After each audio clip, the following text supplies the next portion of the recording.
Hi, everyone. Welcome to the Research Innovation Spotlight on Energy Storage. I'm Steve Gilson, the COO of the Alliance, and it's my pleasure to bring all of you together today to hear some amazing presentations from four top researchers in Southern California.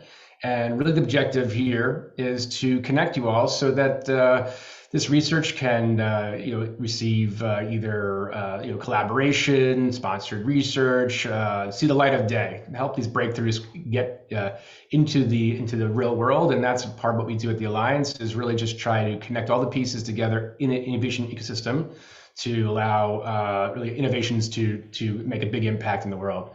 And we do that through a number of programs. This is one of them. This is a great way to really tap into the very concentrated amount of amazing research being done in Southern California universities, and to really support that, the commercialization of that. And so we feel really strongly about this program, and we do this every few months. The topics do range. And we have a specialist we bring in, like Aaron Fike here today is our moderator, and I'll introduce him in a moment. But the goal here is for all of you to connect. And so what actually I'd like to do now is we're basically, the plan is, just in case all of you are new to this program, is after we're going to do a quick round robin of introductions, and all of you attendees will just basically give us your name, your title, and the organization you work with, and that's so the presenters know who they're speaking to. Then Aaron's going to take over, and each presenter will have about 20 minutes of what I'm calling airtime. So they'll do a presentation, around 10 minutes or so. There's no time limit on that. But there'll be about 10 minutes of presentation, and then about 10 minutes of Q&A. And Aaron has good questions. He has queued up for each of them. But we really do encourage all of you to think, if you've got questions, you want to know more about the research or the commercial viability or anything along those lines. Please do ask. It is really tend to be a dialogue. This is I mean, there's it works best when you all sort of engage, and if you've got suggestions, ideas, people to connect them with. This is why we keep these meetings pretty small. There's we limit it to about 20, 30 people, so we can have a dialogue. It's not meant to be a symposium. Really, and at the end, we will try and connect you all together as well. So what I'm going to ask is that if you would like to have people reach out to you or connect with others, say put your email or contact information, or if it's LinkedIn, whatever you want to do, put it in the chat. If it's okay, that's you're releasing your sort of email or some kind of information for us to connect with other people. So that's a big part of that too, is for you to connect with each other and connect with researchers. I see we have a pretty good amount of people here. Also, I want to just take a brief moment to thank some of the folks that helped bring some of you together today, because this is a nice community program where at the Alliance we range across a ton of different technologies, industries, whatnot. So when it comes to energy storage, I have to admit we did not know a ton of people who we thought would really be interested. So we reached out to good partners, and luckily there were some really amazing folks who introduced us to some of you all. And so I want to thank. Certainly, we have Yen here from the Volta Foundation. We'll hear from him in a moment, and all the rest of you who really were helpful in facilitating. And Russell, actually, there you are, Russell Ware. Thank you also very much for opening up your contacts and helping us bring people in. So very, very appreciative of that. And John Rassant, is he here? Yeah, he also was very helpful in suggesting folks who might be interested in this. Actually, and I'm going to take a moment here. Actually, I see Andy, our executive director. Andy, are you available? Are you online? I am. I will just say welcome, everybody. We're excited about this program. It's super important topic to the region and the world, and I'm on the edge of my seat to be enlightened to find how we're going to address some of the most important challenges around energy storage. So thanks for joining us. Great. Thanks, Andy. And so what I'm going to do is I'm going to do basically a little round robin, a call on each of you just to give us your name, title, organization, and say hi. And then I'll let you know if you're on deck. And then at the end, and Yen, you will be last. I want to hear. I think everyone would be interested to hear a little bit more about the build a foundation because it's a very relevant organization for this topic. So I will start with, well, Russell, here, I'm playing musical, you're first up, and then next will be Dr. Pete.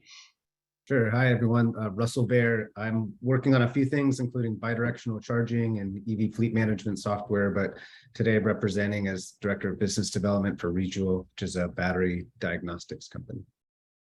Thank you, Russell. Now, Pete, you're up, and then next will be Anton.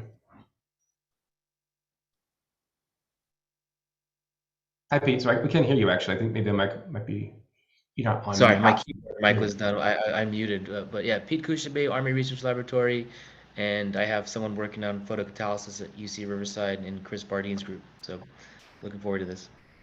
Right. Thanks, Pete. Anton, you're up, and then Konstantin, you'll be next. Hi, everyone. Nice to be here. My name's Anton Tomic. I'm a sixth-year graduate student at UCR in Vince Lavallo's group, and we're working on stabilizing lithium metal anodes and, in general, electrolyte development with carborane anions. Oh, great. Thanks, Anton. Yeah, the guy who's doing all the real work, right, Vincent? Big nod. So, Konstantin, you're up, and who's that? And Sanjay, you'll be after. Awesome. Welcome, everyone. Nice to meet you all. My name is Konstantin. I represent Rebuild Manufacturing, headquartered in Massachusetts. We're sort of this consortium or conglomerate, I guess you could say, of right now 9 different companies across the country, really trying to build up custom battery production and testing equipment to support the EV battery industry over the next decade plus. So happy to meet you all. Thank you. Sanjay, you are up, and then actually after that will be Venkata. Oh, hello, everyone. My name is Sanjay. I'm a senior battery development engineer at Mercedes-Benz Research and Development. Mainly, we're looking for new technologies from government bodies to technology development companies to bring it in and see how they're going to fit into our next generation of batteries. So very happy to be here and look forward to hear great talks. Great, thank you. So Venkata, you are up, and after that will be Bob. Hi, I'm Venkata Krishnamurthy. I'm the licensing officer at UC Riverside. Nice to be here. Right, thank you. So Bob, you are up, and after that would be Junya. Hi, everyone. Bob Ferry, Kyocera AVX Corporation. I'm a retired executive, but have been retained to consult with them in areas of investment. Kyocera has several business units in green energy and is making investments in that area as well. So that's why I'm here. Thank you. Thanks, Bob. So Junya, you are up next, and then after that, Brendan.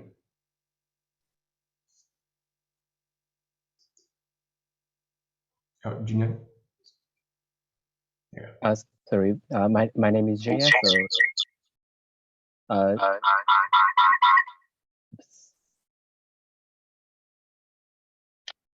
Well, we'll go. Is it working now? Yeah. Is it okay? Can you hear me? Yes, good. Thank you. Okay, great. My name is Junya Saka. So they're from Mitsubishi Electric US, and then I'm an assistant manager, and then I'm looking for to meet you. So yeah, it's nice to meet you. Great, thank you. So Brendan, you are up, and after it's David Fleck. Hi, everyone. Brendan Russell from Southern California Edison. I'm a principal manager of our technology strategy group, very focused on identifying next generation technologies to help us decarbonize the energy system. Okay. Thank you. So David, you are up, and next after that would be Christopher Choi. Yeah, hi, hi everyone. My name is David Fleck. I'm founder and managing partner of Free Flow Ventures. We focus on basically incubating companies out of Caltech, and a ton of companies there are dealing with energy, broadly speaking. We actually have a few investments already in this sector: green hydrogen, fluoride ion batteries. So as Andy mentioned, just a really important problem, but I also think it has a tremendous potential for commercial success too. So excited to dive in. Thanks for the invite. Great, thank you. Christopher Choi, you were up next, and I guess we'll go to Kylie after that. Yeah, so we have 2 people joining here from the Aerospace Corporation. We're both senior member of technical staff here at Aerospace. We oversee different battery chemistries that go into spacecraft. Do you have anything to add? I'm Michael Angel. Yeah, also from aerospace, of course. Yeah, we do a range of 18650 testing here. We also have some internal research and development projects that are a little more academic in nature. And then, of course, some high-level spacecraft battery pack tests. So yeah, we're excited to hear about what everyone has to speak on. Yep. Great. Thanks, guys. So Kylie, you're up next, and after that would be Felipe Kuzner. Hi, everyone. Yeah, thanks for the invite. Great to be here. I'm here representing the Los Angeles Clean Tech Incubator. I'm the Energy Program Manager. So excited to learn about this from the perspective of both our policy work and our startup recruitment efforts. Fantastic. So Felipe or Felipe, sorry, you're next, and then Josh should be after. Thank you, Steve. Yeah, Felipe is fine. I'm Felipe Kuzner. I'm based here in LA. I run Swell Capital, and we are an international business development and investment advisor. And we do projects in infrastructure, focus on transportation innovation and renewable energy. So partners with, of course, Lacey and John Rossett with Commotion. So I'm happy to be here and see what you guys are all up to. Thank you. Thank you. Great. Josh, you're up next, and Ed Unger, you are after. Hi, Josh Palmer. I'm from a local venture firm in Southern California called Kairos Ventures. We invest heavily in university-backed innovations, life sciences and physical sciences. And one of our strong interests is energy storage. So I'm delighted to be here and hear what you all have to say. Thanks. Okay, thanks. Ed Unger, you are up, and then Felicia Williams, you are on deck.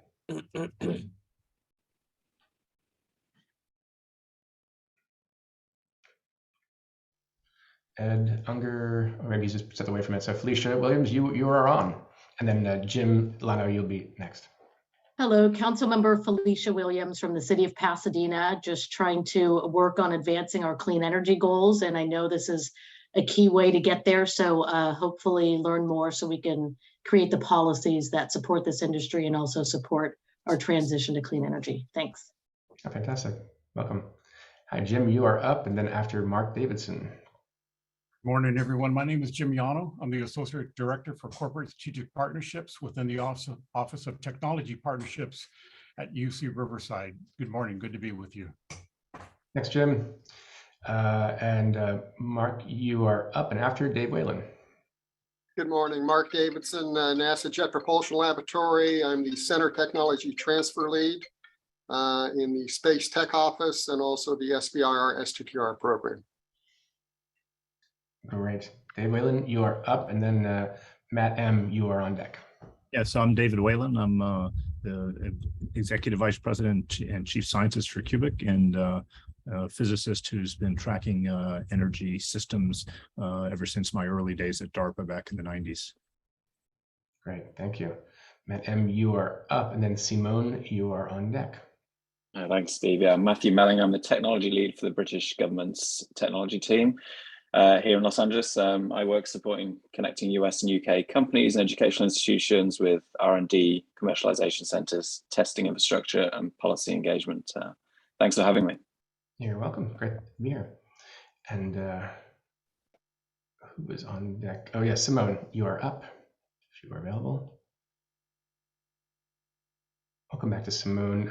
Alex, thanks for joining. Thank you, Steve. Good morning. Alex Aranopoulos. I'm the Chief R&D Officer of Kairos Ventures. We invest in early stage net zero companies in general, but hard science as well. Thank you for having us. Thanks. Great. Simone, you are here. Great.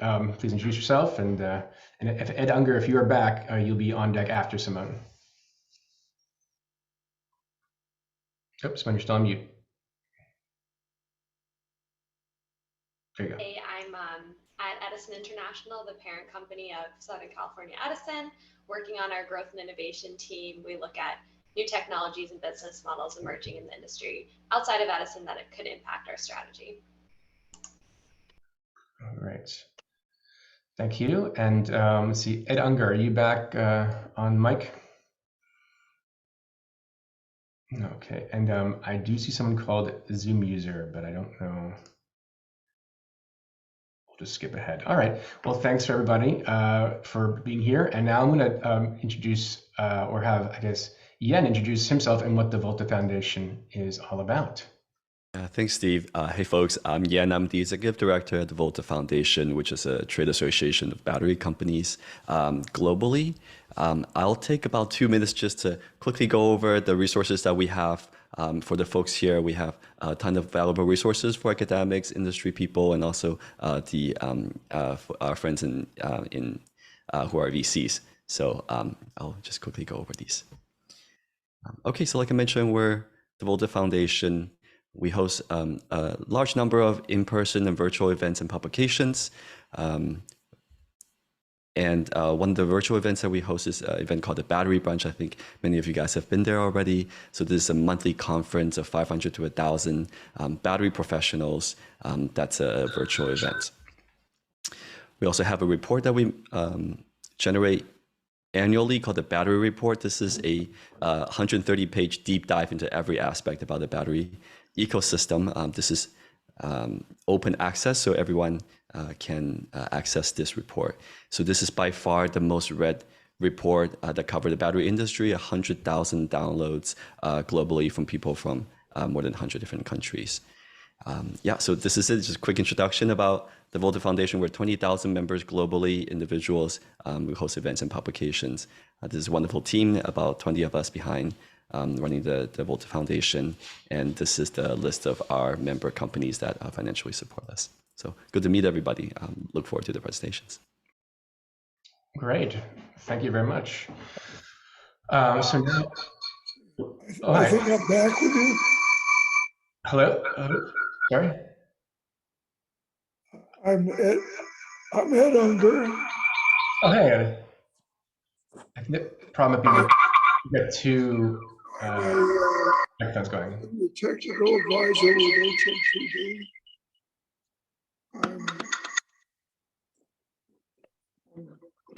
Steve, can you mute one of them? I'm gonna mute you because okay, yeah. Okay. Sorry. I have to mute you that camera. It's not working right now. But if you can put your description in the chat, we could all. I'm unmuted now. Oh, there you go. Okay. I'm a senior technical advisor for HNTB. We're a leading infrastructure company that has been very much involved in the microgrids and installation of charging stations. I'm a former director of the Battelle Columbus Laboratories, retired from there, and very interested in the subject and how we can apply battery storage in a variety of applications. Great. All right, thank you. Glad we got the mic worked out and everything. And so now I'm going to turn over to Aaron to get this party started. Aaron, why don't you just do you do a very quick bio, so I don't have to mangle it, and then we can go on. So thanks, everybody. No, thank you. Aaron Fike, founder and managing partner of Thin Line Capital. We're a Pasadena-based clean energy sustainability seed stage fund. Thin Line mostly invests in low capex solutions that are dealing either to mitigate or help adapt to the effects of climate change.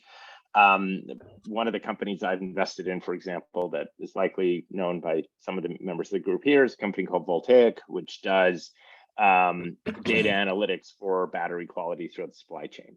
I've been the co-founder of 6 companies myself. 2 of them have become unicorns, and I use my entrepreneurial background to work closely with the companies that I invest in. So 2 of those companies were energy storage companies, which is why Steve asked me to take this role today.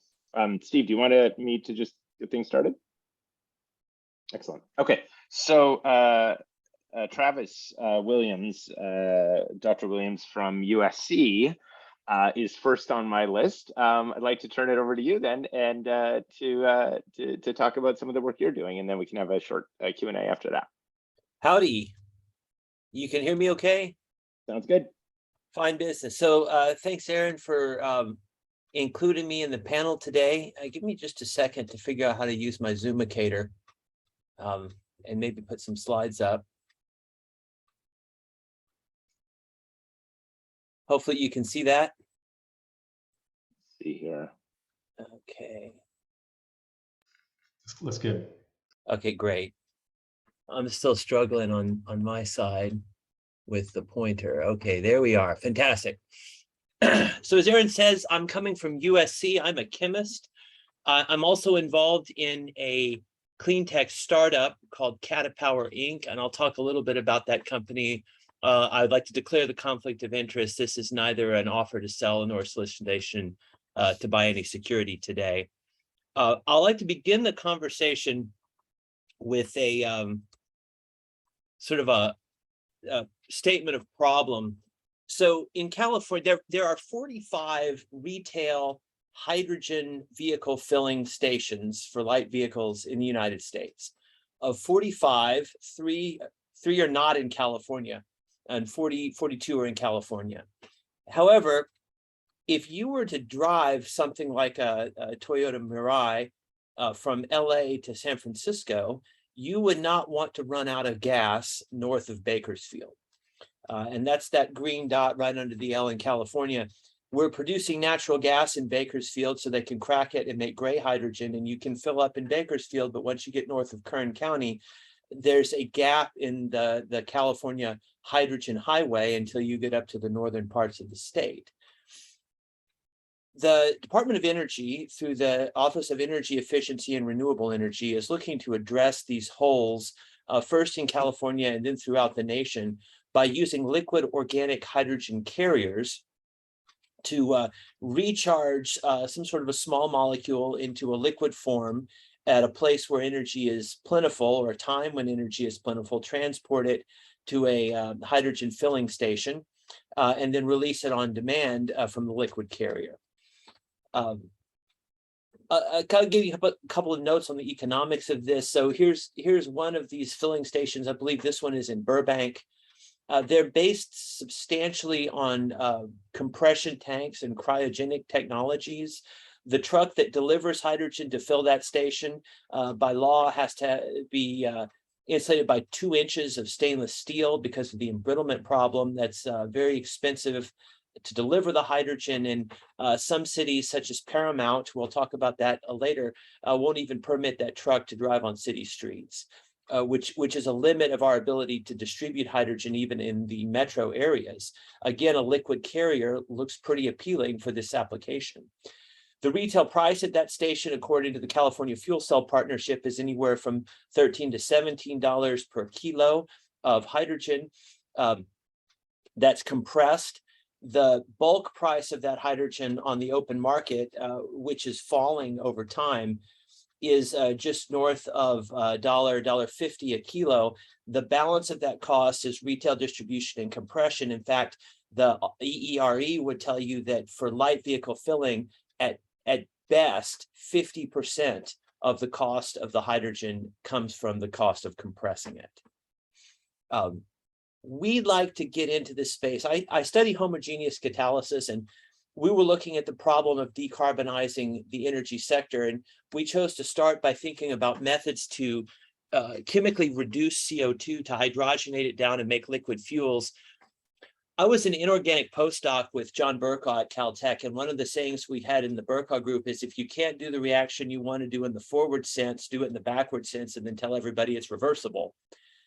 We had intended to hydrogenate CO2 with some sort of a bifunctional iridium or organic scaffold. This never worked.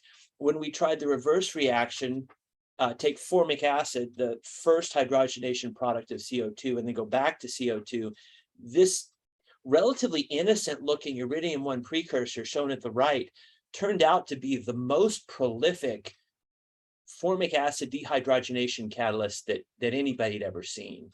We were quite perplexed by that initially because the Department of Energy at Brookhaven largely and other investigators have been looking in this space, particularly at iridium, for a long time.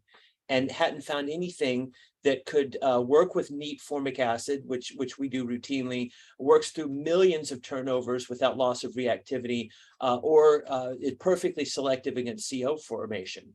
As catalysis people, we really scratched our heads about this.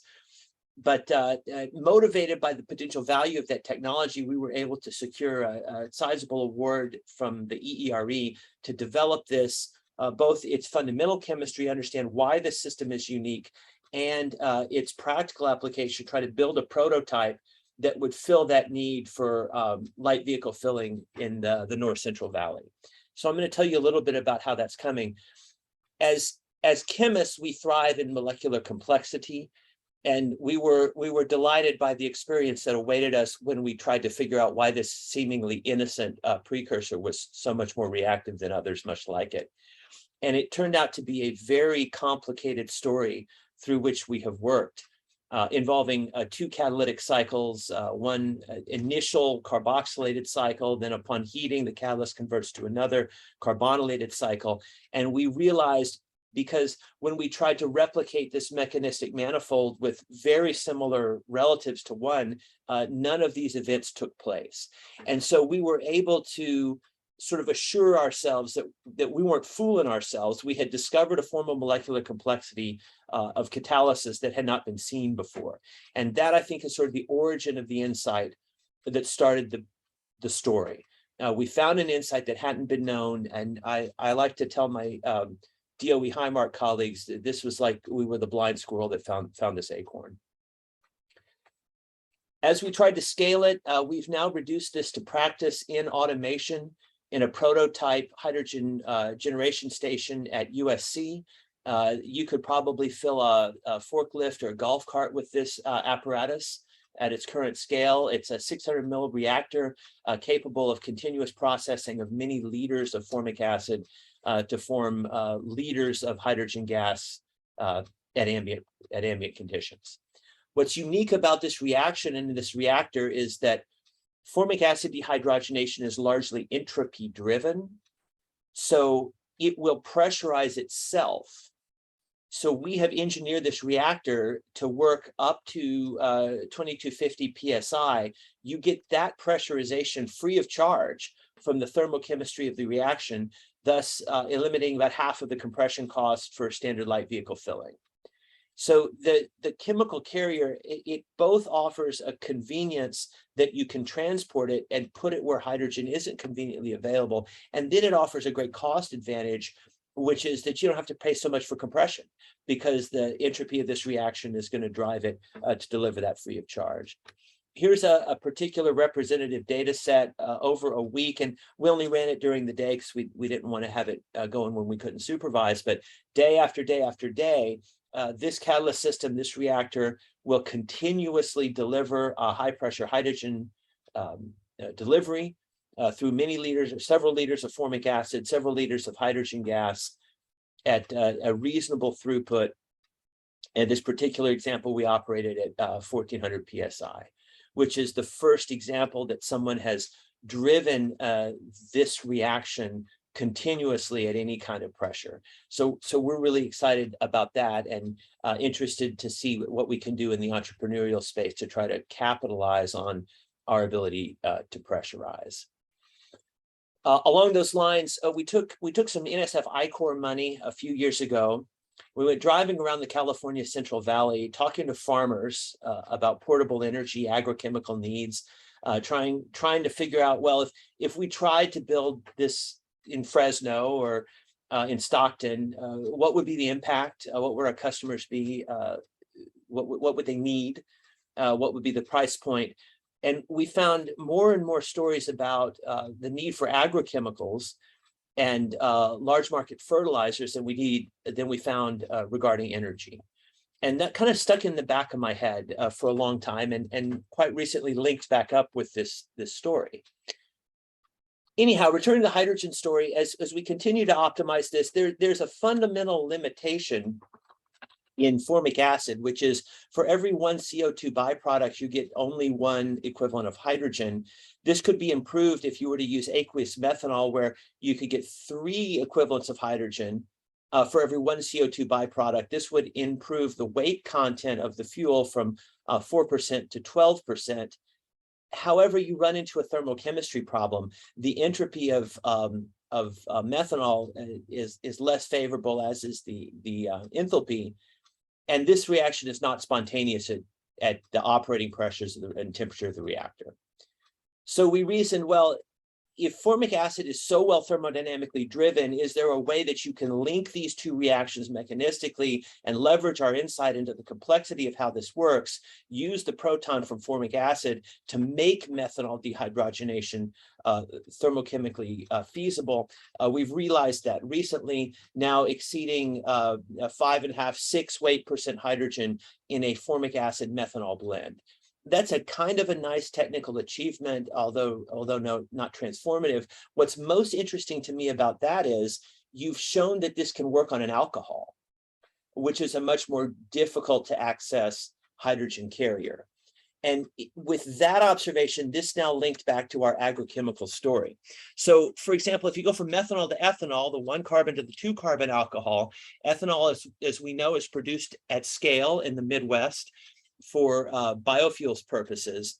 If you were able to convert that using our same kind of conditions to the corresponding carboxylate, liberating 2 hydrogens, the byproduct of this, the spent fuel mixture, would be potassium acetate if you did this over potassium hydroxide as a base. There would be no further byproduct. And we discovered quickly, based on our ICOR insights from driving around the Central Valley, potassium acetate is an increasingly important agrochemical in the farm. And that's for 2 reasons. We deliver potassium to the farm. It's one of the 3, the 3 numbers on the fertilizer, nitrogen, phosphorus, potassium. We deliver it with potassium sulfate and potassium carbonate, potash, currently. But those are inorganic chemicals, and the plant just doesn't want to take them up.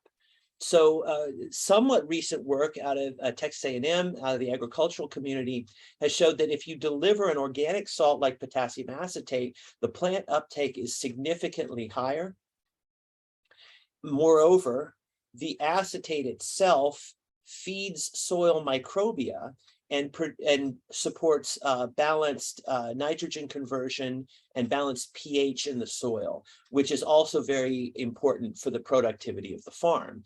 So in the last 5 or 10 years or so, we're seeing the emergence of more and more brand names of what's basically potassium acetate granules and potassium acetate organic liquid. In fact, based on these, we can get bulk pricing, and we can write a cost of goods analysis. If you were to convert ethanol, which you would get from corn fermentation in the Midwest, transport by rail to the California Central Valley, then oxidize to potassium acetate release hydrogen, the cost of goods margin is 4x if you make the potassium salt, 22x if you make the calcium salt. The incumbent technology for these acetates is Monsanto process, which would be homogeneous iridium catalysis to go from methanol to acetic acid deprotonate with the metal hydroxide. We're using homogeneous iridium catalysis and hydroxide in 1 step now instead of 3, which is going to make this much cheaper than the incumbent manufacturing process. So we're developing and scaling this currently in our lab, and we are seeking EERE sponsorship for this and for the next scale of our formic acid catalyst. And we're interested in corporate partners that might be interested to be part of that as we respond to the DOE hydrogen shot FOA, which was released last week. The last story I'd like to tell you, now going from a C2 alcohol to a C3 alcohol, this is glycerol. We like glycerol a lot because it is the byproduct of biodiesel transesterification. 10% of everything that comes out of the biodiesel refinery is glycerol. And when it's crude out of the refinery, its value is 0. They try to upgrade it and sell it into cosmetics, but largely this is pumped into brine wells or disposed. We are not the first to try to oxidize glycerol with the release of hydrogen. My favorite examples, Bob Crabtree, can do this on an iridium scaffold at about 30,000 turnovers. Matthias Beller on a ruthenium scaffold, 250,000 turnovers with 67% selectivity for lactate. Here's the problem. The byproduct against which it's not selective is glycol, and that is toxic. So you can't bring that into the food or agriculture supply, period. Bob and I share a fascination with death, or at least catalyst death. Liam Charminghausen, a graduate student in Bob's lab, characterized the mechanism by which their catalyst dies.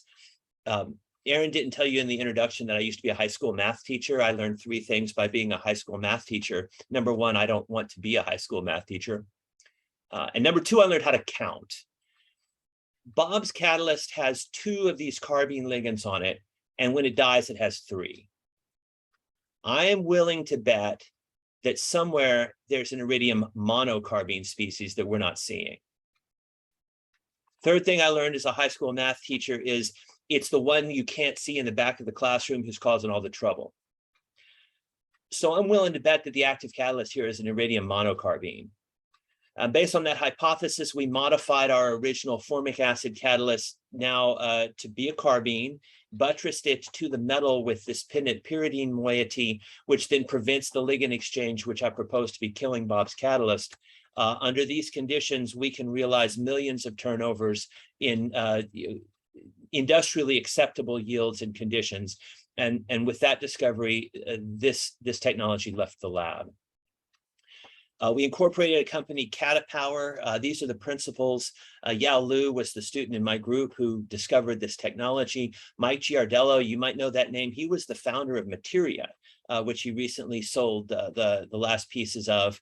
And he's used that fund now to create a hydrogen-based clean tech fund, which is supporting Catapower, among other investments. Josh Herner from Honeywell is our head of chemistry, who is leading the scale-up efforts to reduce this to practice and to provide these lactates into the agrochemical supply chain.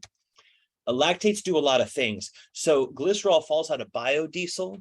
10% of what's formed in the biodiesel refinery is this glycerol that goes to waste. It also comes out of soap manufacturing and other minor processes, more than 4 million tons a year at a value below 30 cents a kilo, if it's purified. By our process now, we upgrade these to lactate salt, sodium lactate, calcium lactate, potassium lactate. These are emerging antimicrobials and preservatives that appear in our food supply. They are displacing chlorine, bleach, and ammonia from agricultural and food supply chain applications. They're also appearing increasingly in bioremediation. Crude sodium lactate solutions are used to feed anaerobic bacteria that are engineered to remediate carbon-chlorine bonds from the groundwater. So at the same time that we are adding value to the biodiesel supply chain, we are also displacing chlorine, bleach, and ammonia from your food supply and remediating carbon-chlorine bonds and pesticides from your water supply. So this is where the hydrogen story has taken us. Of course, we're expanding in many directions, sort of focused around this theme of how do you link a high value mass market small molecule like acetate or lactate back to the energy storage problem of hydrogen, thus favoring the economics of hydrogen, biodiesel, and other green energy carriers. We're funded substantially by the NSF and the Department of Energy. We've had EPA sponsorship. That was an SBIR award to Catapower, and Mount Wilson Ventures is sponsoring the company. So with that, I'm excited to take some discussion. And Aaron, I'll hand it back to you to lead that. No, that's perfect. I actually, one thing, so you touched on this a bit at the beginning, that the fact is the 2 ways to move hydrogen now are compressed hydrogen gas or liquid hydrogen, both of which have 100% weight by hydrogen, because that's all they are, but they have complications for the cost of compressing hydrogen or the cost of liquefying hydrogen for that matter. Yep. And so that's why there's this push for liquid hydrogen carriers. Yep. You listed, formic acid, methanol, there's ammonia, there's methyl cyclohexane with toluene. I guess my question to you is because if we're talking 4% weight by hydrogen or 12% weight with methanol, but has those disadvantages, are there different solutions for different markets? Bulk carrying of hydrogen across the ocean is LH liquid hydrogen now, but that's a different application than a truck delivering to a local filling station. Do you see that different, a formic acid solution for one application versus an ammonia solution for another application? Or do you see that really the best application will apply to all the best solution will apply to all applications? And I guess then, and my second question then is, what is the metric that determines the winner? Is it round trip energy efficiency to hydrogenate and dehydrogenate? Is it hydrogen weight by mass? Well, because I could see that factoring in. Explain to us the liquid hydrogen carrier applications and how the market will eventually settle on a solution. Yeah, that's a great discussion, and I should defer some of this to the audience.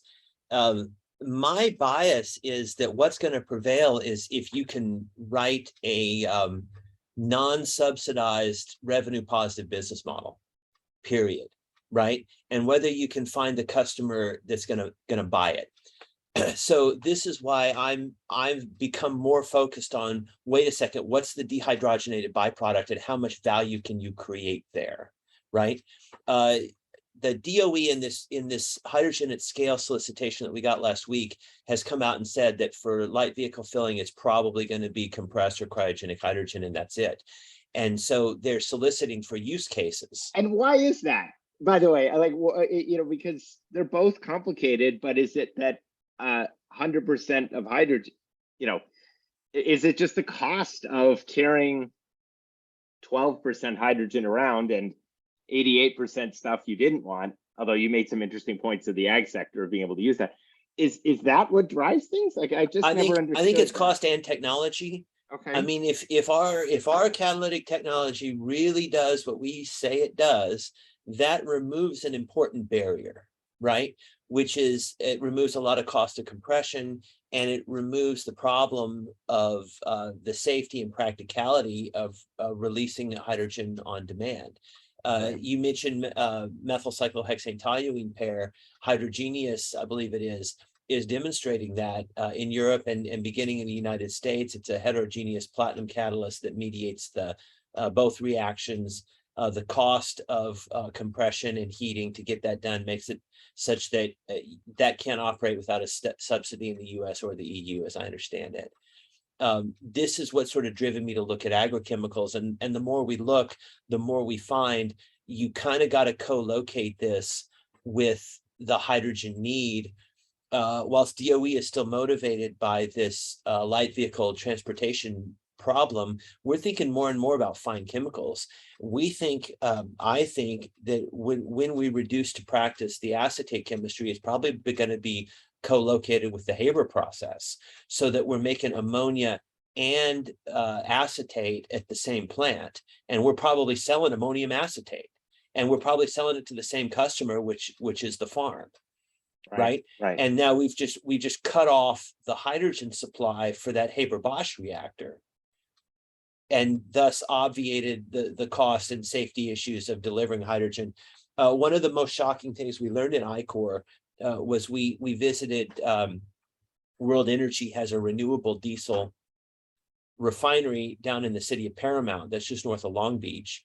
What limits the capacity of that refinery, to our understanding, was the ability to get hydrogen delivered. And they told us, and I'll never forget the quote, we would run the glycerol reaction here and throw away the lactate. Right. Just because it undercuts our cost of hydrogen delivery. And I thought, wow, the lactates drive at the economics of that whole argument, and you're going to throw it away. And that was stunning to me.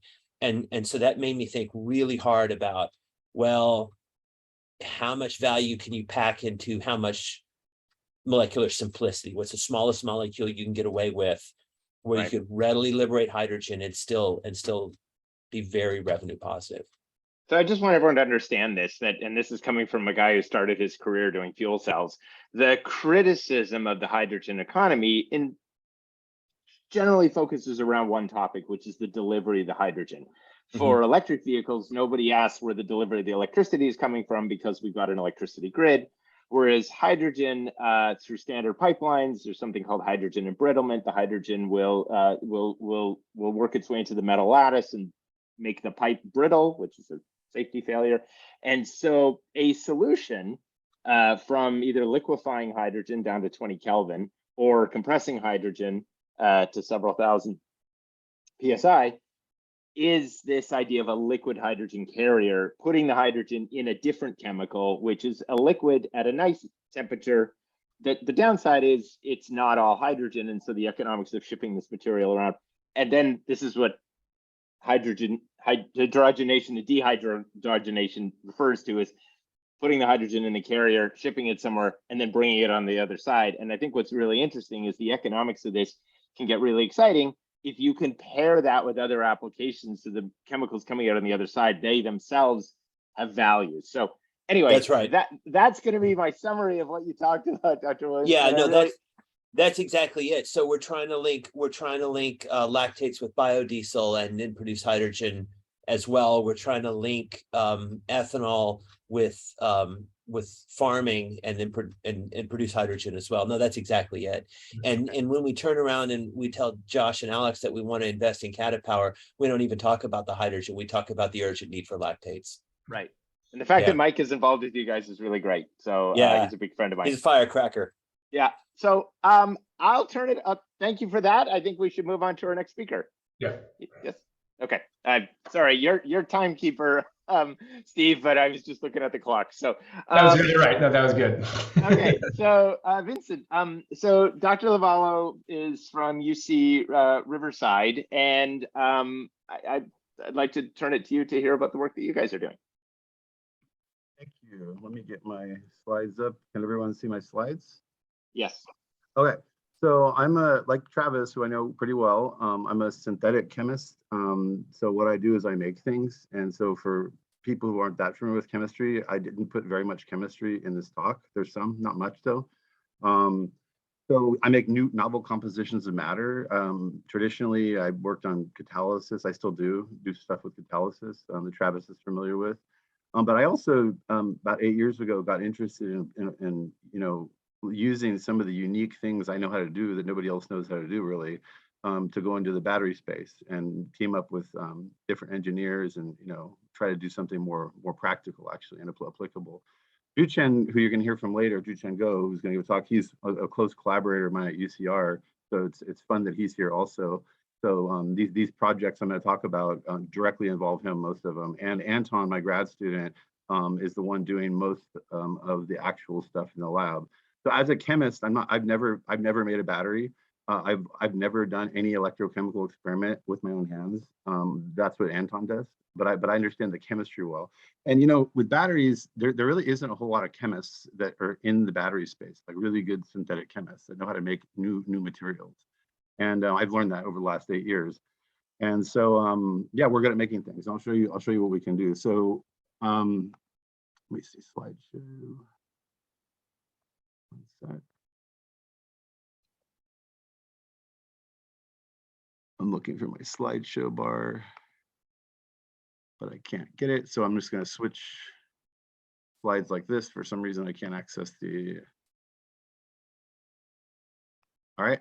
So I don't need to make a big argument why batteries are important, right? Here's some metrics about the future for battery growth, electric vehicles, cell phones, everything. If you care about the environment, there's environmental, this and that. If you want to go solar, we're going to have to be able to store this stuff, the electricity, if we want to use it on demand.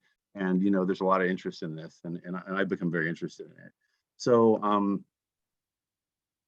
okay, so there are problems though, right? So like state-of-the-art batteries right now are lithium-ion batteries, right? And so lithium-ion is great. We all have them in our pockets and our phones right now.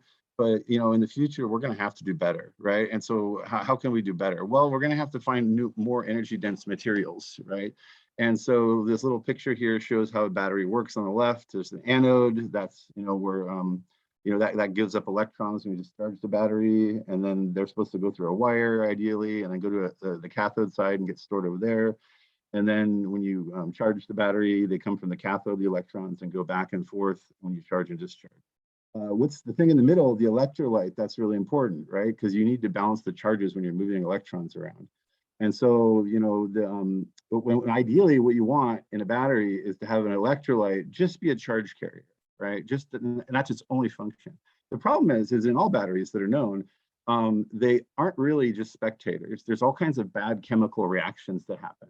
And things happen at the surfaces. And you know, a lot of times when batteries fail, you know, this is why something's going on with the electrolyte and bad chemical reactions are happening. So what I'm going to show you in this talk is what we know how to do is prevent bad chemical reactions from happening and make the desirable ones happen. And I'll show you what happens, well, some of the results.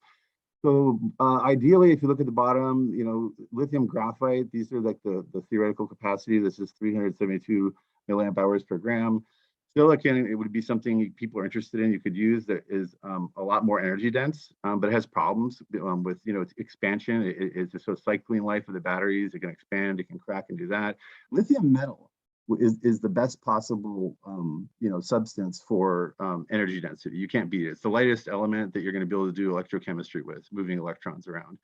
So why don't we use it, right? Well, why we don't use it right now in commercial batteries is because nobody knows how to use it safely, as I'll talk more about.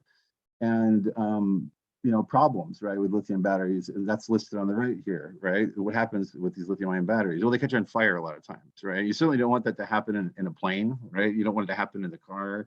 You don't want to have it when you're smoking an e-cigarette.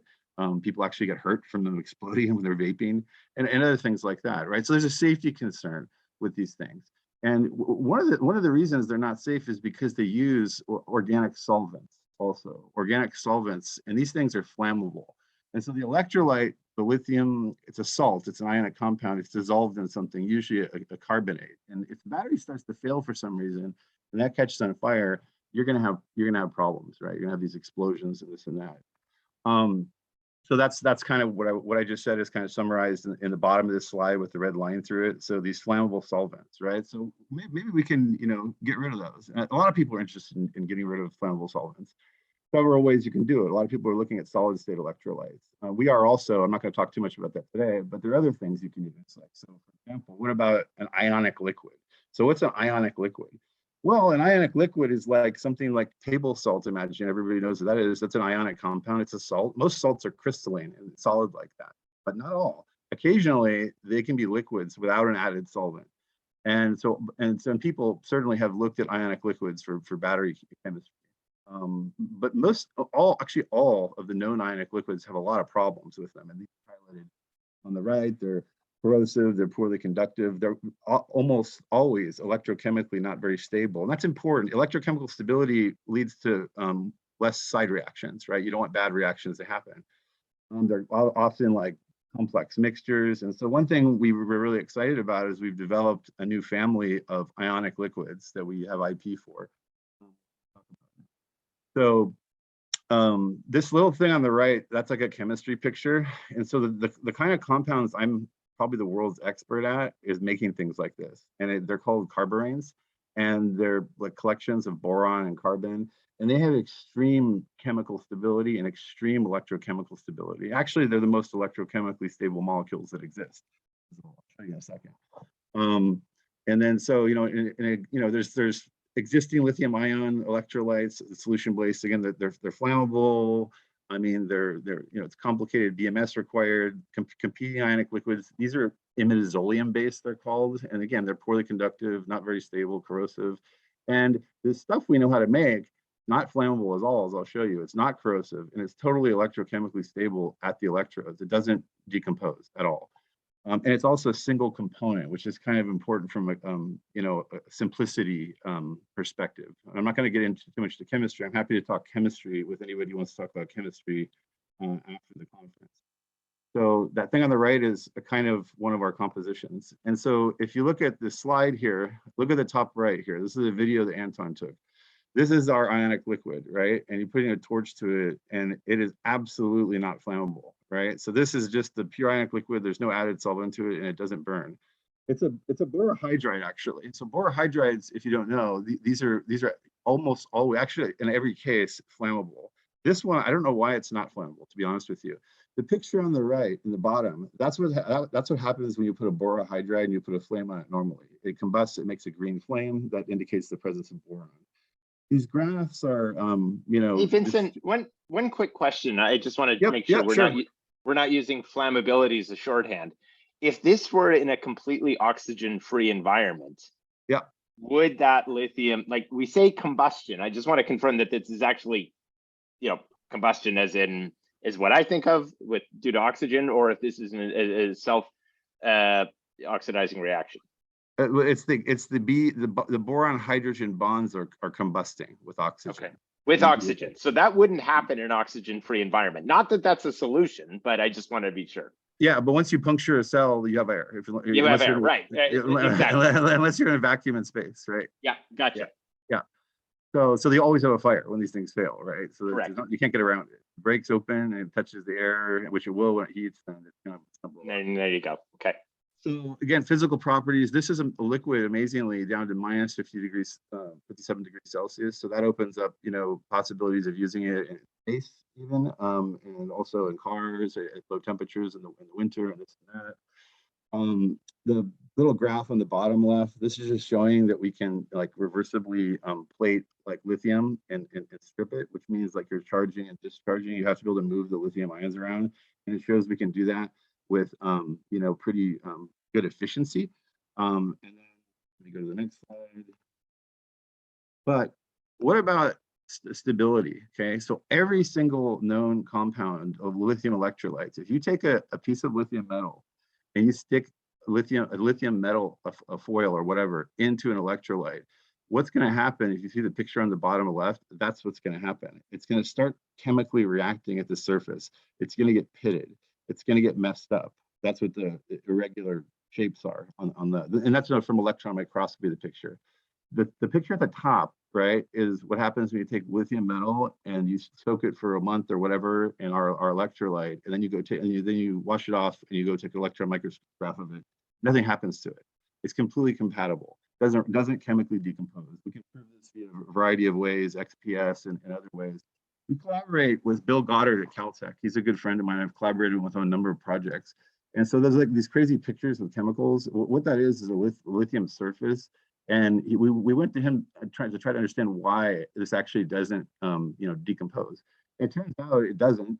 Technically, they can calculate this, and it kind of gets what's called a charge transfer complex. It's reversible, and so it kind of sits on the surface, and the lithium can interact with it, but it's reversible. It comes on and comes off, and it doesn't chew the solvent up, right? And that's what you want. You don't want it to destroy your electrolyte.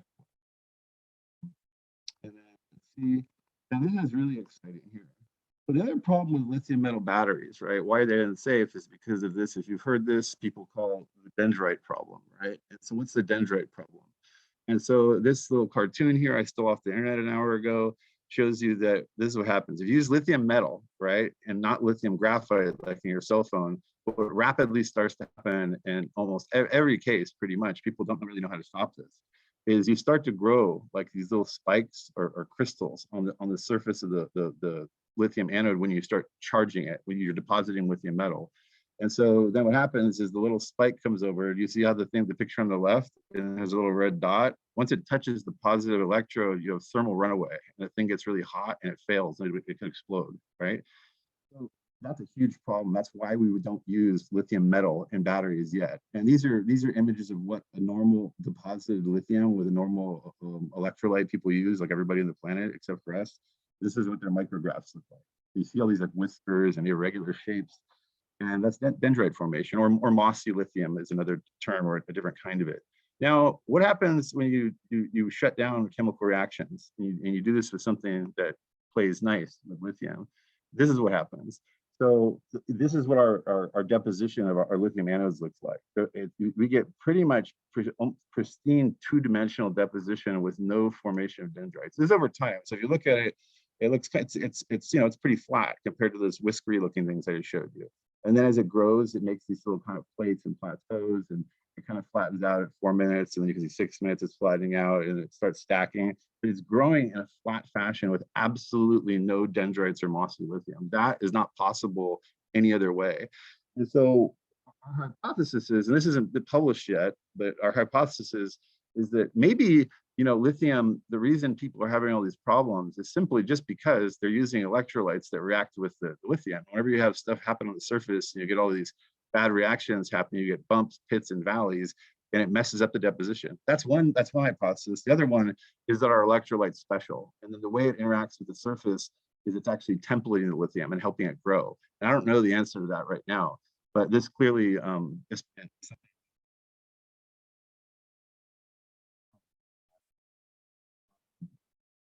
that's exciting. So, technology, again, this compared to other things, we know how to grow lithium dendrite free, right? Maybe I glossed over it, but there's one thing, the picture on the right, that little molecule, that's a more complete picture of actually what the electrolyte is. And do you see that thing with the O, and it looks like a pentagon, but there's an O on it? That's a solvent molecule. It's one solvent molecule. It's called THF. And it's stuck on the lithium. And right now, we'd rather not have that there, but once it's not there, it's not a liquid anymore. We need that one THF to stick to it. And then what that does is it limits our oxidative stability, it's called. And so that limits what cathodes we can use. So for example, with this material, on the oxidative end, on the cathode side, we can't use for like standard lithium cobalt oxide yet, right, for now, because it decomposes the cathode, right? But we can use things like sulfurs. Juchen, is the master of designing batteries, and this is what we're doing. We're playing with cathodes that are high capacity, but in the voltage range that we can work with. But ultimately, what we're shopping around for from the DOE and NSF and everybody else is trying to get some funding to work with Bill Goddard to use computational chemistry to guide how we can modify this thing further, which I'm good at. To get rid of that THF. And if we get rid of the THF, then we know that the anion itself, that cluster looking thing, is stable to about 5.5 volts. And then we can use whatever cathode we want, pretty much. And so that's like the direction the research is going, manipulating that thing to get more oxidative stability, but also we're trying to build prototype devices. Vincent, I think I might have to just jump in and cut you off on those last couple of slides. Apologies, just because looking at time, but I wanted to make sure I'm summarizing correctly. Dendrite formation influences lifetime of batteries because at each charge and discharge cycle, the dendrites form. And so by eliminating that, you're greatly improving battery lifetime. But at the same time, moving to a electrolyte that has a much greater current density capacity, my understanding is that that's going to greatly improve charging time, because charging and discharging rates are both a function of current density, but discharging rates are a function of how fast you're driving the electric vehicle. But it's charging rates that you really want to throw as much power in as possible. And so it sounds to me the two things you're talking about improving here are charging rate and lifetime of batteries. And I just want to make sure that I am summarizing that correctly. Safety and then enabling next generation technologies. Actually, that's what we're most interested in, that nobody knows how to do. So that's why I'm making a lithium metal battery actually work that you can use. Right now, you really can't have safe. Right. That's the ultimate goal, which would allow you to charge your car once a week versus once a day. Yep. Perfect. Thank you. If I'm out of time, that's fine. Out of time, it's fine. Yeah, I'm sort of dynamically adjusting here. Apologies for that. But no, I found this super interesting. But real quick though, just to show you, we don't only do this. We work with magnesium ion batteries also. And we have IP in this space. And magnesium's good because it's abundant, it's everywhere. And again, to get it to play nice, you got to have the right kind of electrolytes. And we have the only electrolytes that reliably work where you can make prototype magnesium cells. And we also work with sodium metal batteries. And right now, I can't talk too much about it, but we're patenting something that's going to be published soon. It's called fluoride-free anodes. And all sodium ion batteries, the anodes have to contain fluoride as the dogma. That's not true if you know how to do it right. And so that's something we're interested in. That's important for cars. I'll leave it at that. No, that's perfect. I really appreciate the presentation. Yeah, and then Anton Juchen's going to talk later. You'll see him. And yeah, any other questions? Well, as a mechanical engineer, the chemistry was exactly right. So I greatly appreciated that.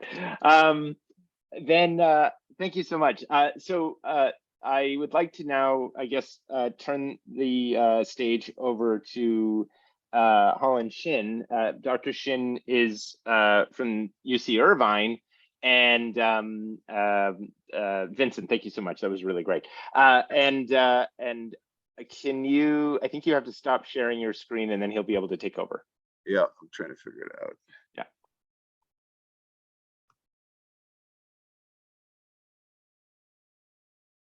Or I don't know, Steve, you can do that. Yeah. You could do that, would probably speed things up. I'm looking for the thing. New share. No. I cannot share. Well, I'm trying to turn mine off and I feel stupid and I see. I believe it's a bar at the top of the screen that Zoom sticks there. There we go. Okay, something happened. Thank you. Great. Thank you so much, Vincent. All right. Yeah, that worked. Okay. Can you see this? Yes. Okay, perfect. So my name is William Zin. I'm a professor in the Department of Physics Astronomy at UC Irvine. So my group focuses on the research on battery materials. Specifically, we develop novel cathode, anode, liquid, and solid electrolytes. For today, I'm going to talk about our effort on creating a zero strain, zero cobalt cathode for EV lithium-ion batteries. So the motivation here is to reduce the cost and reduce and eliminate basically the black diamond, which is cobalt, from the battery packs that's used in EVs. So I guess for this audience, I don't have to talk about how much the lithium-ion battery market will grow, 250 billion in prediction by 2030. So look at the components and the cost of lithium-ion batteries. So in lithium-ion batteries, you have an anode, which is made of graphite, and you have a cathode, which is made of transition metal oxide, and you have a liquid electrolyte flows in between, and you have a polymer separator that separates the two to stop them from shorting each other. All right, so these four components go into the cell going into module, pack, and then finally going into the EV, right? So when we really talk about whether there's a Moore's law in this battery industry, there's not much so if you really look at the specific energy density, or specific capacity, because that has actually improved only about 50% in the past 20 years. But if you really look at the manufacturing cost of lithium-ion battery, I would say that's actually the Moore's law in this industry. So a lot of that is actually because they're reducing manufacturing cost, the improvement in production volume, but also it's largely dependent on the new battery chemistry. For example, in the cathode, it's the nickel manganese cobalt oxide. In the anode, silicon. That improves reduce the cost of lithium-ion batteries. So here's basically the cost decomposition. If you really look at this, cathode is really a big part of it. For two components, if you make them, that you can really make profit in this industry is really the separator and the cathode. You don't want to be the cell maker because you only have 6% margin. Whereas for cathode, you have a high margin rate. So let's look at some of the cathode chemistry that we have used. So lithium cobalt oxide, invented by John Goodenough, is still being used in portable electronics, but it's very expensive. That's why it's not really deployed in EVs. Lithium iron phosphate, there's a resurgence of this because of the low cost associated with iron. But it has a low voltage, low energy density. But the merit of this cathode is that it's safe. It is a high charge discharge rate. And early on, Tesla adopted nickel cobalt aluminum oxide, which has slightly higher voltage, but it's actually unsafe, this chemistry. So they fall back to the nickel manganese cobalt 111 or 333 chemistry. This chemistry is still being used quite a lot in this industry for low power applications. But if you really look at the chemistry here, in comparison here is that the cobalt actually increases. We know cobalt is expensive, so actually in terms of cost, this is 333 NMC chemistry is actually increasing the cost of your battery pack. So this is why the industry is actually pushing for higher nickel content and lower cobalt content, reducing cobalt. And that's actually state-of-the-art chemistry that's being used in the EV industry. However, one of the concern about a high nickel chemistry is that it's thermally unstable, right? So compared with 333, the thermal, basically oxygen release temperature is 150 degrees lower, and it actually could cause a lot of problem with thermal runaways.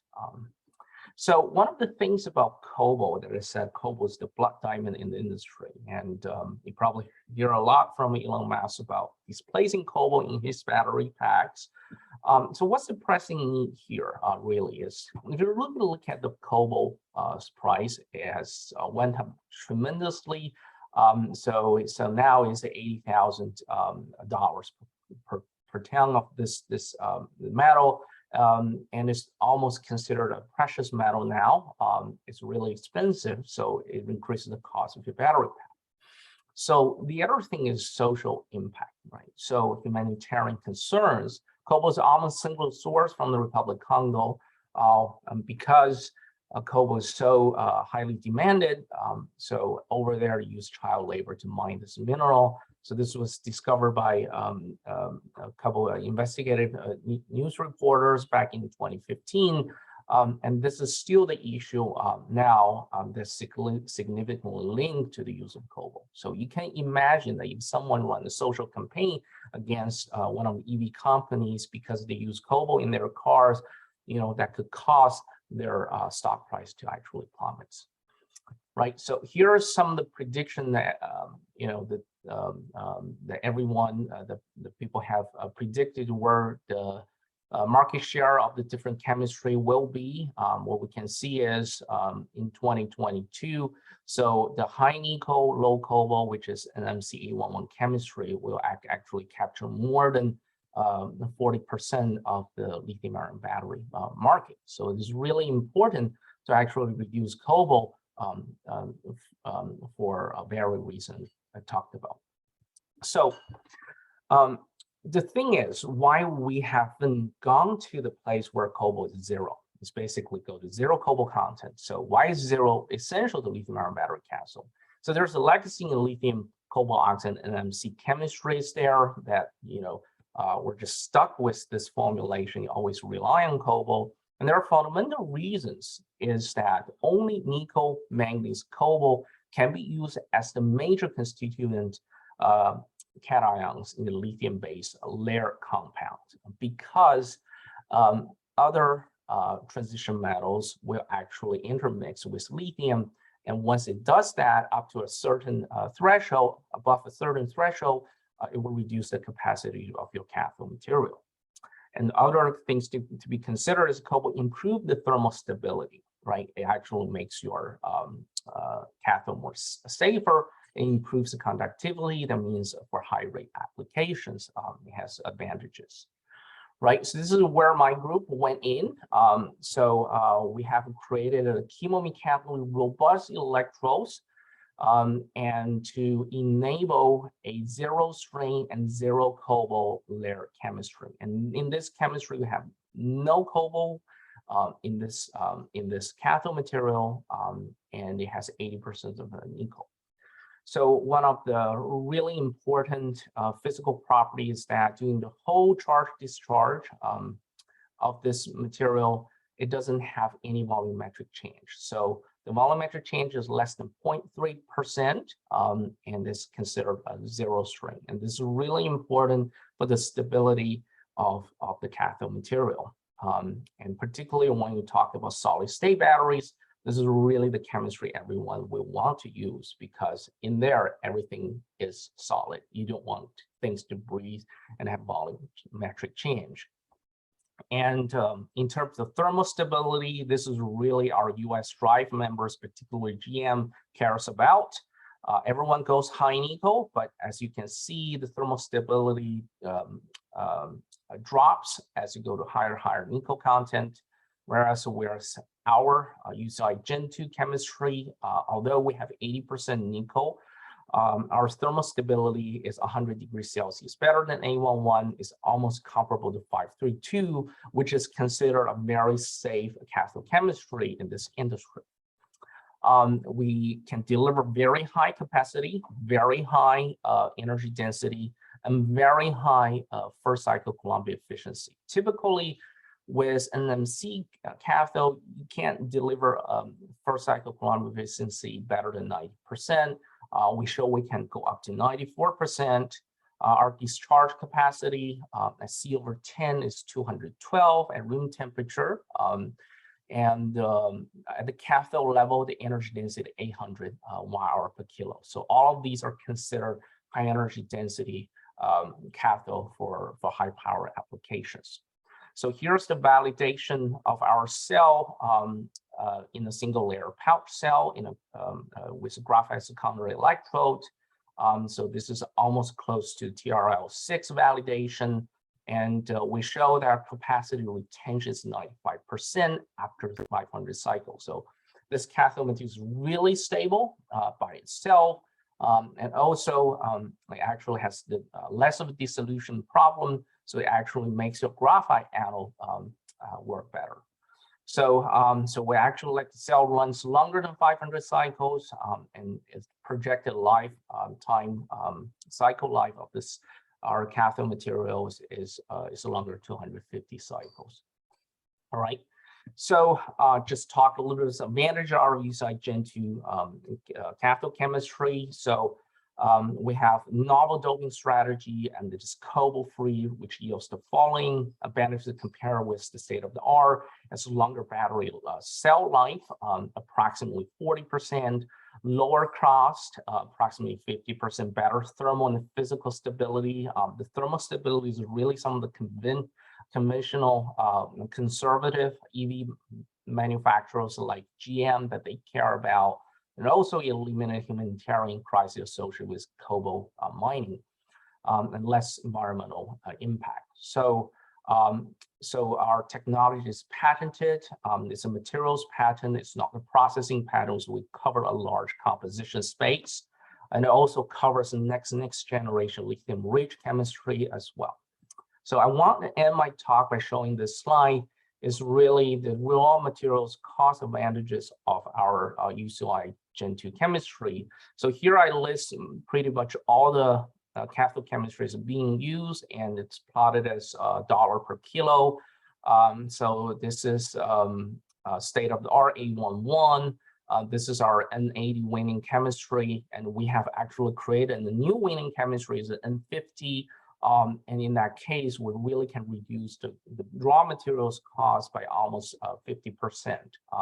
And if you actually know, the cell maker only have 60% margin, the fact that we can reduce the cost by even 10% is actually a huge win for the cathode makers. All right, so with that, I would like to say thank you and take some questions.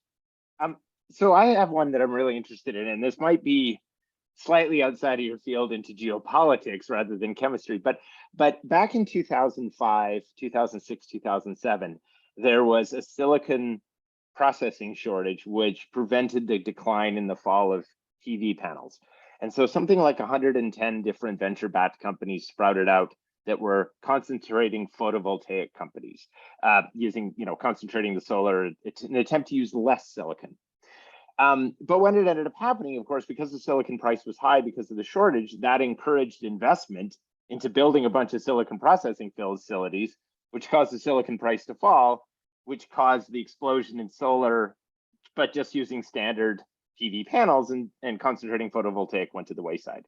So I guess my question is, do you believe that the escalating price of cobalt and the rise of EVs is going to encourage companies to invest in cobalt mining and not use child labor and use mechanized solutions, thus driving down the cost of cobalt, and then cobalt will remain a key piece of battery technology? Or do you believe the market signal from Tesla and GM and the industry in general is pretty darn clear that cobalt is on its way out, therefore no one's going to invest in cobalt mining, therefore it's a self-fulfilling prophecy, and batteries will ultimately be cobalt free? I know you're biased because you're building a cobalt free battery, but I'd really love to hear your thoughts on how that dynamic will play out, because it looks very similar to what happened to silicon 15 years ago. No, I don't have a bias. So what I want to say is that the new chemistry we have created is energy denser than any cathode that's being sold on the market.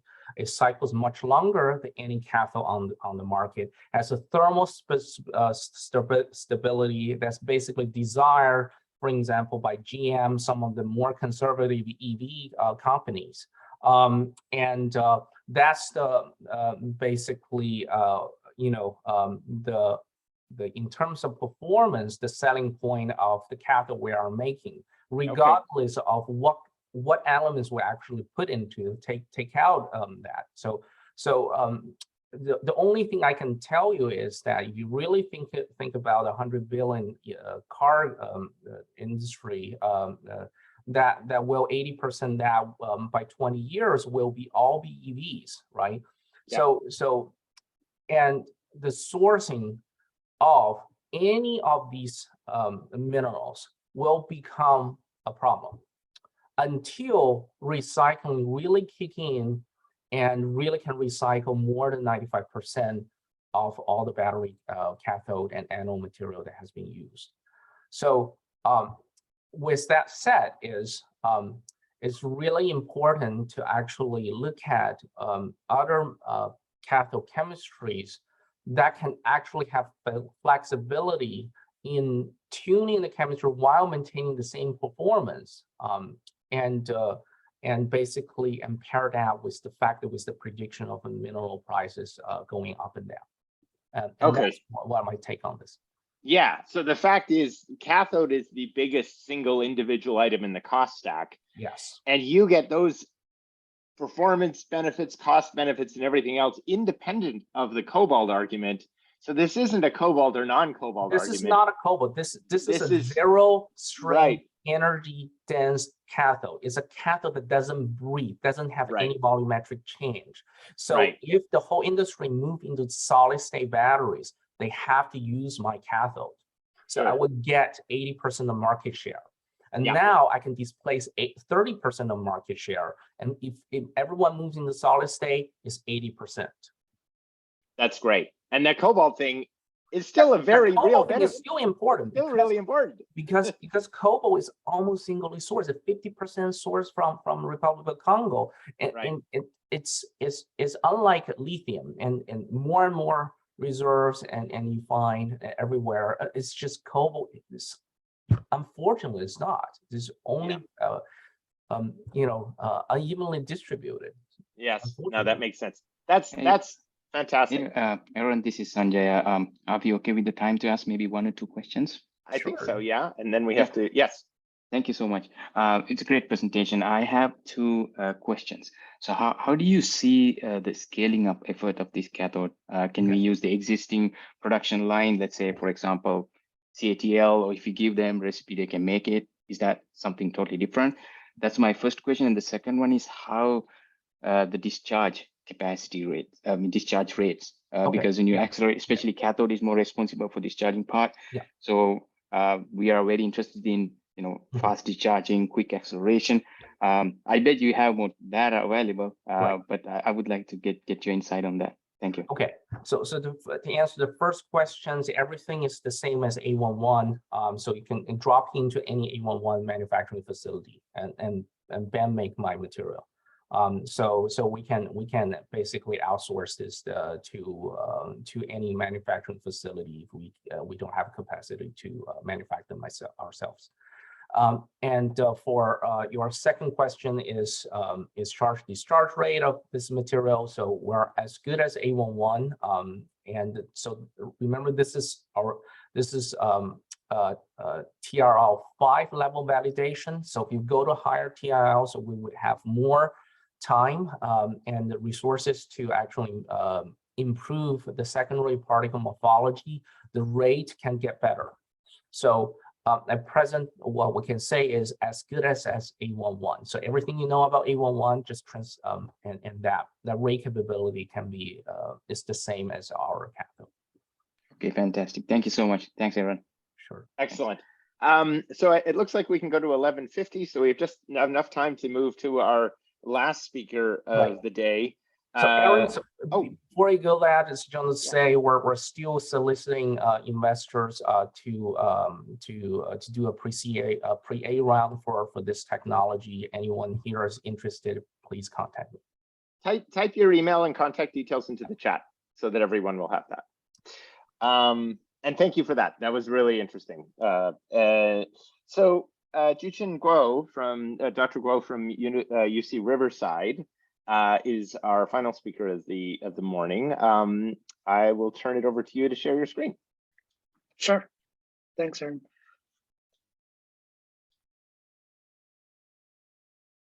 Everybody can see the screen? Yes.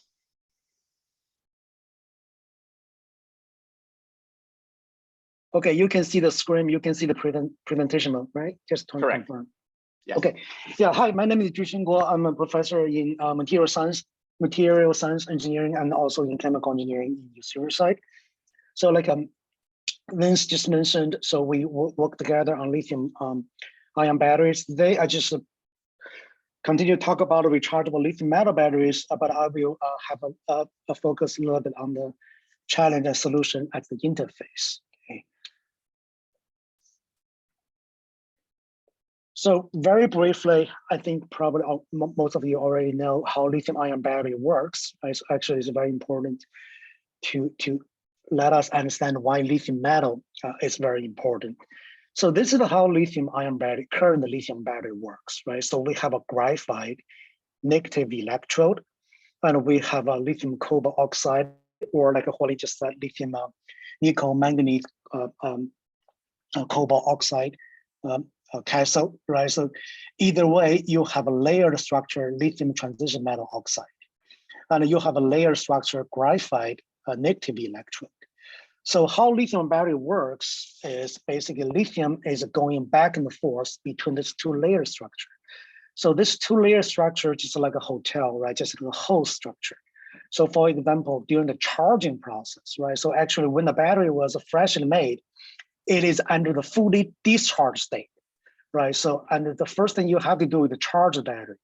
When you charge the battery, all the lithium from lithium cobalt oxide or from ANC is leaving the positive electrode and migrate through the electrolyte and intercalate, right, or insert into the graphite layer. Once you finish charging, all the lithium, or hypothetically, should be reside inside the graphite layers. During the discharge, it's a reverse process. Actually, the lithium inserted in the graphite and actually leaving graphite and migrate through the electrolyte and all coming back to the lithium cobalt oxide layer structure, right? So back and forth, back and forth. So this is called a rocking chair mechanism, right, in the old days. So this is how lithium-ion battery works nowadays, right? So, but now you can see the capacity of the battery is limited by the capacity of the host structure, right, to take lithium, right? So we want to improve the capacity of lithium battery. The best way is to find a host material can take more lithium per volume or per mass, right? Volumetrically or grammetrically. This is why lithium metal, right? So is the most promising negative electrode to replace graphite, right? This is the chronicle or just a roadmap of the current battery technologies, right? Is the density, kind of density watt-hour per kilogram versus the chronicle development years. We are right here, right? So if you look at the, let me change my, Yeah, if you look at real right here, graphite versus the lithium carboxide or AMC, right? So nowadays, the best commercial lithium battery, the energy density is probably 200 or 250 or 270 watt hour per kilogram. To further develop a higher capacity and lithium battery, so if you look at it beyond this, right, go close to 500 watt hour per kilogram region, so you will see actually everything need a lithium metal as a negative electrode. However, this is what happens if you have a lithium metal as an electrode, right? So we start to deposit the lithium, which is a discharging, charging process. So this is what happens during the charging process, right? So at the negative electrode, you can see all of this kind of a mushroom-like or mossy structure start growth from the electrode, right? This is a lithium deposition. This is the dendrite formation that people were referring to, or is that something different? Yes, yes, right. So you can, in general, you can refer this as the dendrite growth or mossy structure growth, right? But the point is, you have a kind of a chaotic deposition of a lithium.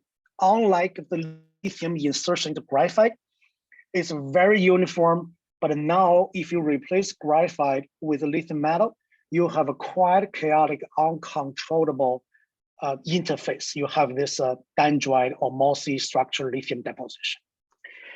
But where this mossy structure or dendritic structure comes from, it all comes from the nucleation. On the left-hand side, right, you see the structure is a nucleation state of lithium deposition, right? If you look more closely, actually, lithium nucleates as almost like a hexagon polycrystal, polyfacet single crystal. And then eventually a viscera, right, or dendrite start to grow from a certain facet. And then eventually, right, after the deposition, you see this kind of a very irregular dendritic or mossy structure, right? This is typically what happens if you have a lithium metal as your negative electrode. And why lithium grows on the nucleus at this kind of fashion, right? So okay, now we have to talk about a very important, right? I don't want to dig too much into the technical details, but we have to understand all of this actually is closely related to a phenomenon called solvation in lithium-ion batteries or in the electrolyte. So what does solvation means? Solvation just means in the electrolyte, right, for lithium-ion battery, lithium cation, the charge carrier, right, the charge carrier never exists as an isolated or naked lithium cation. The lithium cation is always surrounded by solvent molecules and anions due to the very strong Coulombic traction, okay? So lithium cation always surrounded by a shell, right? So that's called a solvation shell.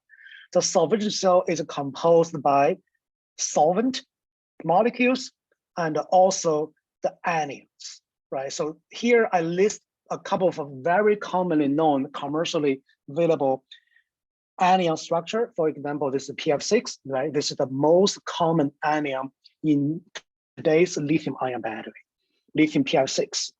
And this is a couple of very common structure of the solvents we use, right? For example, the most common solvent we use in today's lithium battery is PC, polypropylene carbonate, and EMC, right? Isomethyl carbonate, right? Or DMC, right? All of this anion and the solvents actually is surrounding the lithium cation.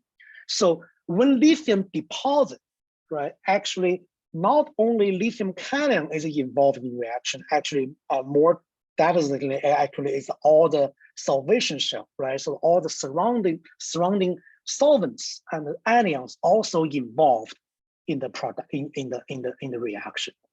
So basically, this is a simple diagram. So what happens actually when you charge the battery, right? So for example, your initial energy level of your lithium metal, right, is at μ, this gray bar. But if you want to charge it, right? So you have to increase the electrical potential, right? So to this position. But now the new energy level actually is higher than the stability level of the electrolyte. So not only lithium cation is being reduced to lithium metal. Whoops, sorry. Something. I only have 2 more slides, so bear with me, sorry. I don't know what happens. Did the screen share stop? Yeah, the screen share stopped, and actually my my presentation slide stopped. Yeah, oh. I have to reopen my PowerPoint.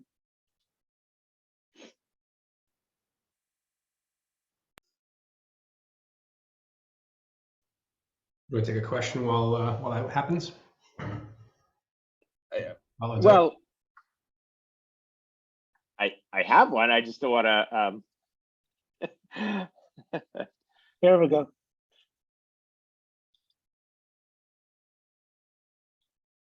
Yep, we can see that. Okay, good. Yeah. So like I said, right, so not only lithium cation being reduced to lithium metal, right, that's the reaction you want. Unfortunately, a lot of that reaction also happens because of the energy level mismatch at the interface. So instead of, in addition, you have a lithium metal being deposited, that's a charging reaction, right?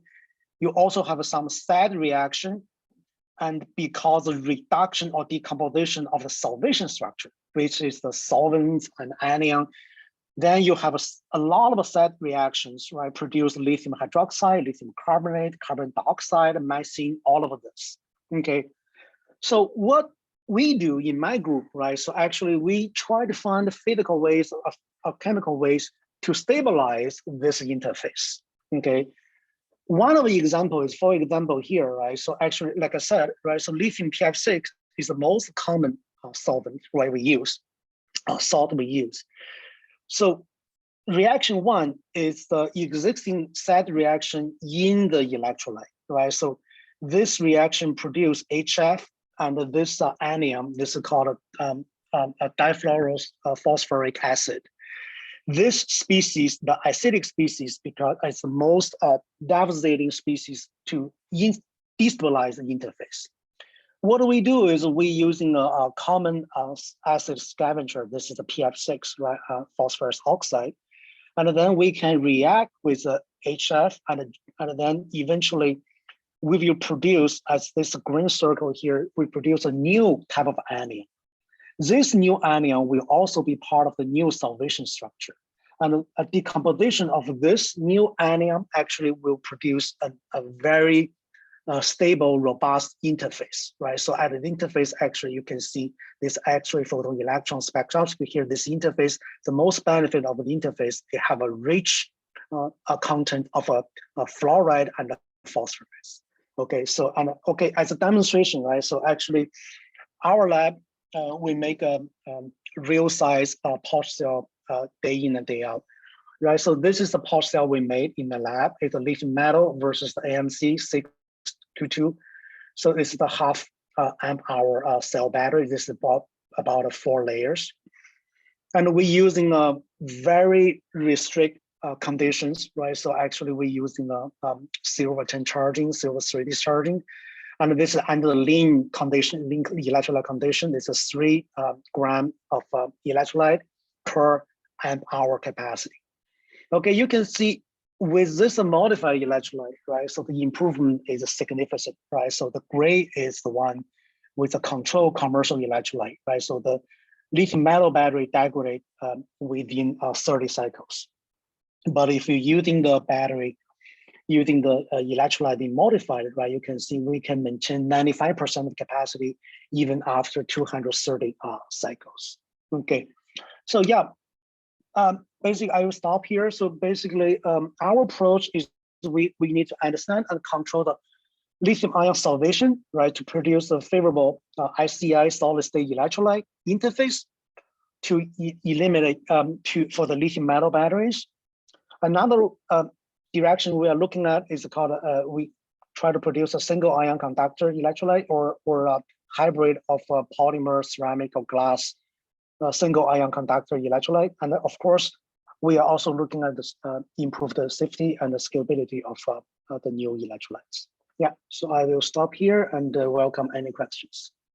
Great. So I would love for you to educate me a little bit more on the effects of dendrite formation. And so, so I started my career doing fuel cell development, and there was a notion of carbon monoxide poisoning. And if carbon monoxide hit the anywhere on the active area, that spot would be dead. It couldn't act as a charge carrier. There wouldn't be a reaction. Right. And then as eventually, if you filled up the active area with carbon monoxide, your performance would just slowly decline over time. So I always thought of dendrite formation as being somewhat analogous to that, but then I got to thinking, I'm like, well, there's no reason those dendrites couldn't still act as electron charge carriers. So is it function like where the dendrite forms, you get a loss of active area, or is it a different mechanism, like a mass transport thing or something like that? I guess basically I'm wondering, do you get a slow decline and then a cliff effect? Like once you have some critical mass of dendrite formation, the battery performance just drops off? Or is it a proportional effect that if you have 20% dendrite formation, you have 20% less battery performance? Like explain to me what that degradation curve looks like and what the mechanism there with dendrite formation, because that would really help me. Okay, Aaron, how long do we have? You got 2 minutes, maybe 3. Okay, let's try 3. This is a very complicated issue. So that's why when you ask dendrite, I say, yeah, generally people call it dendrite. But to me, I'm an electrochemist, right? So dendrite have a specific meaning. Dendrite just means any metal can grow dendrite, right? As long as the deposition is way up, the deposition current is so high, right? The deposition current is so high, the deposition reaction actually beyond the mass transfer limitation, right? So in other words, dendrite forms when the metal deposition become mass transfer limited, right? Which means that the source, right? So in this case is a lithium cation, right? Have to be transferred from the electrolyte to the surface, right? To deposit. But if this transfer process becomes a limiting factor, then you grow dendrite. Okay, so that's a dendritic growth. But the lithium is different, right? Lithium, actually, people see dendrite, right, quote unquote, dendrite start to grow even way below the mass transfer limitation, right? So to me, that's not dendrite. That's a whisker, right? So to me, people use the dendrite term actually exchangeably, but I disagree, right? Dendrite only means mass transfer limited situation, deposition.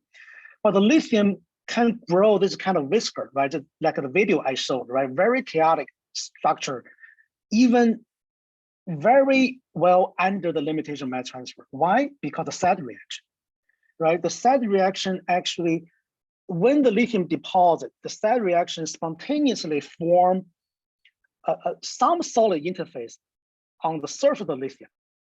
So, and then that changes the surface energy and make this lithium grow, become kind of a pressure guided or surface energy guided deposition, right? So they kind of grow randomly. So the grow randomly is also not directly affect, like you said, the utilization of lithium, right? But one thing is you have to think about how much electrolyte, right? But all this SAD reaction consume electrolyte, right? Then the question is how much electrolyte you have to put in the battery.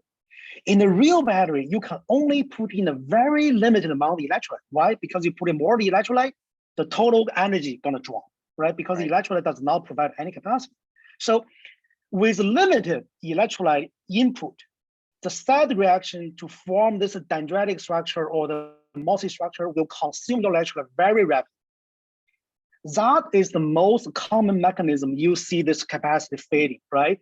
That's in short term it is a consumption of your electrolyte because of this SAD reaction happens at the interface during the lithium deposition.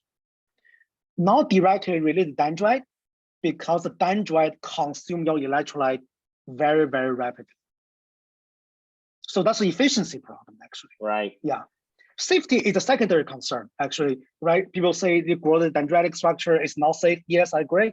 But right now it's a secondary problem because we haven't solved the first problem yet. That's interesting. Thank you so much for that. Steve, I'm going to pass it over for you for, I guess, a quick wrap up because we're getting close to time.